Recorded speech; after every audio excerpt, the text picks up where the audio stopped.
Bonjour tout le monde et bienvenue dans ce 7e jour du calendrier de l'Avent 2019, spécial film d'animation. Et aujourd'hui, on parle d'un film de Mamoru Hosoda, on parle de Summer Wars.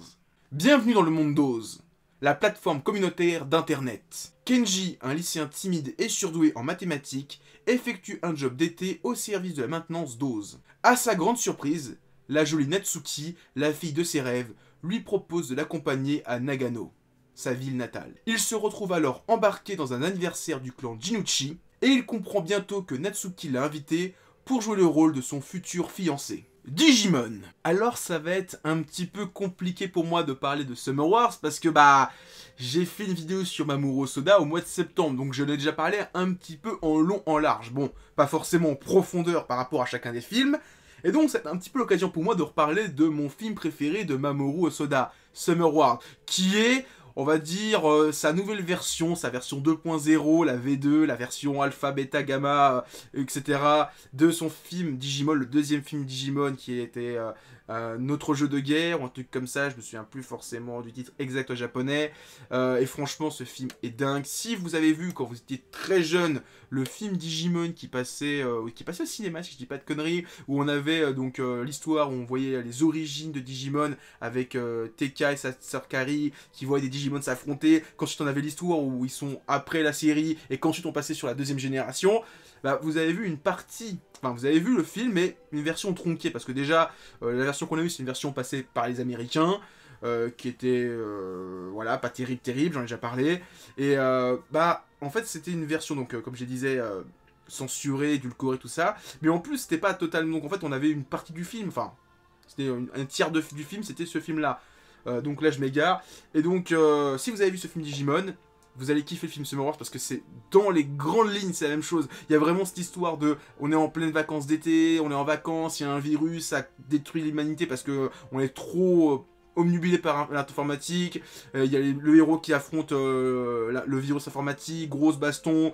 À la fin il y a Genkidama. Franchement c'est dans la grande lignée, c'est le même film, c'est exactement le même film avec, on va dire, plus l'histoire IRL qui est différente et bien plus intéressante. Un épisode de Black Mirror. Très clairement, si vous kiffez Black Mirror pour le côté, voilà, on vous montre un aspect de la technologie et on le rend encore plus dingue et encore plus dangereux, Summer Wars, c'est clairement dans cette lignée-là, parce que, en fait, tout le film repose sur une plateforme informatique, une sorte de réseau social de la mort qui tue, qui s'appelle Oz. Et en fait, tout est dessus. Les gouvernements, les entreprises du CAC 40, les ambulanciers, les policiers, les pompiers, tout, absolument tout. Genre, ton pacemaker, il est relié à Oz. Ton compte en banque, il est relié à Oz. Les grandes institutions, elles sont reliées à Oz. Tu veux faire un passeport, c'est Oz. Tout est sur Oz. Oz s'effondre, l'humanité est niquée. Et c'est ce qui se passe dans le film. Bon, après, il y a le message d'espoir. Mais c'est vrai que la première moitié du film est vraiment, on va dire, pessimiste, entre guillemets. Hein. Ça reste quand même assez mignon pour... C'est Mamoru Hosoda, il fait pas des trucs non plus hyper trash. Mais c'est quand même pessimiste quand on te montre que tout mettre sur une seule plateforme, un seul réseau, c'est tellement dangereux, parce que quand le réseau s'effondre, on n'a plus rien. Et là, on monte le passage où il y a le hacking et que tout le monde est embouteillé, que les ambulanciers peuvent plus faire ce qu'ils veulent, les pompiers peuvent faire ce qu'ils veulent. Tu te dis, waouh, c'est chaud. Bon, on n'est pas encore à ce point dans notre monde, mais si ça arrive, Mamoru Hosoda, il avait prévu le futur. Déjà, dans son film Digimon, il avait prévu un petit peu l'évolution d'Internet vis-à-vis de notre société. Est-ce que ça va arriver un jour ou l'autre, ce qui se passe dans Summer Wars? Les arts martiaux. Dans le film Summer Wars, il y a un personnage qui s'appelle Kazuma, ou King Kazuma, c'est son avatar, qui est un champion de jeux de baston en ligne, et en fait, il y a pas mal de passages de baston, d'arts martiaux, qui sont ultra stylés, et qui étaient un petit peu les précurseurs du film Le Garçon et la Bête, qui sortira 3-4 films plus tard, par rapport à celui-là. Et j'aime bien le passage où, en fait, Kazuma s'entraîne avec son grand-père, ou son grand-oncle, et qui font des katas ensemble, c'est trop stylé. Mais même les passages dans le monde d'Oz où ils se bastonnent, franchement c'est super stylé. Mamoru Hosoda, qui est plus connu, on va dire aujourd'hui, pour Les Enfants Loups, on va dire un film beaucoup plus gentillet. Juste avant il avait fait un putain de film d'arts martiaux, enfin plutôt un film de SF avec des arts martiaux, et c'est juste après Les Enfants Loups qu'il a fait Le Garçon et la Bête, qui est 100% shonen, 100% baston, et voilà, franchement il peut faire aussi bien des trucs tragiques et des trucs avec de la baston, et c'est vraiment...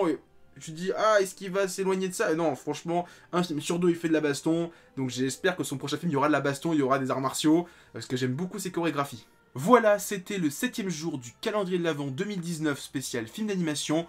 Aujourd'hui, on a parlé de Mamoru Hosoda. À demain pour un nouveau film d'un nouveau réalisateur. Et comme d'habitude, likez, commentez, partagez la vidéo. Et en description, il y a mon Twitter, mon Discord, mon Instagram. Allez, à plus tout le monde et continuez à lire des mangas. Allez, ciao!